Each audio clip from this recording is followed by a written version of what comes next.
Jai Shriram, welcome back to my YouTube channel. ನಾನಿವತ್ತು baby feeding pouch ಬಗ್ಗೆ ನಿಮಗೆ ತಿಳಿಸ್ಕೊಡೋಕೆ ಇಷ್ಟಪಡ್ತೀನಿ. ಈ ಪೌಚ್ ಬಂದು ಮಕ್ಕಳಿಗೆ ಫುಡ್ಡನ್ನು ಹಾಕಿ, ಅಂದರೆ ಇದರೊಳಗೆ ಫುಡ್ಡನ್ನು ಹಾಕಿ ನೀವು ಮಕ್ಕಳಿಗೆ ತಿನ್ನಿಸ್ಬೋದು. ಯಾವುದೇ ಗ್ರ್ಯಾಂಡ್ ಮಾಡಿರೋ ಆಹಾರ ಆಗಿರ್ಬೋದು, ಗ್ರ್ಯಾಂಡ್ ಮಾಡದೇ ಇರುವಂತಹ ಈ ಥರ ಫ್ರೂಟ್ಸು ಆಹಾರ ಆಗಿರ್ಬೋದು, ಇದನ್ನು ನೀವು ಫೀಡ್ ಮಾಡ್ಬೋದು.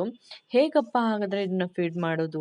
ಹಣ್ಣನ್ನು ಹೇಗೆ ಫೀಡ್ ಮಾಡ್ತಾರೆ ಅಂದರೆ, ಇದು ನೋಡಿ, ನೀವು ಯಾವುದೇ ರೀತಿಯ ಮಿಕ್ಸರ್ನ ತಗೊಂಡು ಹೋಗುವಂತಹ ಅವಶ್ಯಕತೆ ಇಲ್ಲ.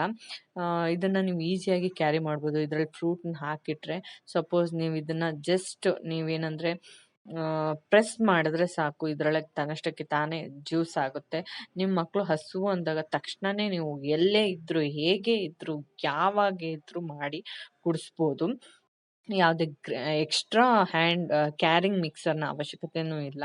ಆ್ಯಂಡ್ ಏನಾದರೂ ನೀವು ಫುಡ್ಡನ್ನು ಕ್ಯಾರಿ ಮಾಡಬೇಕು ಅಂತಿದ್ರೆ, ಈಗ ರಾಗಿ ಸರಿ ಆಗಿರ್ಬೋದು, ಅಥವಾ ನೀವು ಮಿಕ್ಸಿ ಮಾಡಿರುವಂತಹ ಅನ್ನನೇ ಆಗಿರ್ಬೋದು, ಆ ಥರ ಏನೇ ಒಂದು ಪದಾರ್ಥನ ಇದರಲ್ಲಿ ಹಾಕಿ ಆರಾಮ್ಸೆ ನೀವು ಫೀಡ್ ಮಾಡ್ಬೋದು. ಇದ್ರ ಜೊತೆಗೆ ನನಗೊಂದು ಫ್ರೂಟ್ ನಿಪ್ಪಲ್ ಕೂಡ ಬಂದಿತ್ತು. ಅದು ಅಷ್ಟೇ, ಮಕ್ಕಳು ತಿನ್ನೋ ಟೈಮಲ್ಲಿ ಅದನ್ನು, ಅಂದರೆ ಕಚ್ಚೋ ಟೈಮಲ್ಲಿ ಅದನ್ನು ಕೊಟ್ಟರೆ ಈಸಿಯಾಗಿ ಹಣ್ಣನ್ನು ಚೀವ್ ಮಾಡ್ತಾರೆ. ಇದು ಹೇಗೆ ಅಂದರೆ, ನೀವು ಕ್ಯಾರಿ ಮಾಡ್ಕೊಂಡು ಹೋದ ಪ್ಲೇಸಲ್ಲಿ ಅವ್ರಿಗೇನಾದ್ರು ಹಸುವಾಯಿತು ಅನ್ನೋ ಪಕ್ಷದಲ್ಲಿ ಈ ಥರ ಜ್ಯೂಸ್ ಮಾಡಿ ಆರಾಮ್ಸೆ ಆಗಿ ನೀವು ಫೀಡ್ ಮಾಡ್ಬೋದು. ಇದನ್ನು ನಾನು ಮೀಶೋದಲ್ಲಿ ಬೈ ಮಾಡಿದ್ದು. ಡಿಸ್ಕ್ರಿಪ್ಷನಲ್ಲಿ ಇದರ ಲಿಂಕ್ನ ಕೂಡ ಹಾಕ್ತೀನಿ. ನಿಮ್ಗೆ ಇಷ್ಟ ಆದರೆ ಲೈಕ್ ಮಾಡಿ, ಶೇರ್ ಮಾಡಿ, ಸಬ್ಸ್ಕ್ರೈಬ್ ಮಾಡಿ ಆ್ಯಂಡ್ ಬೈ ಮಾಡಿ. Thank you.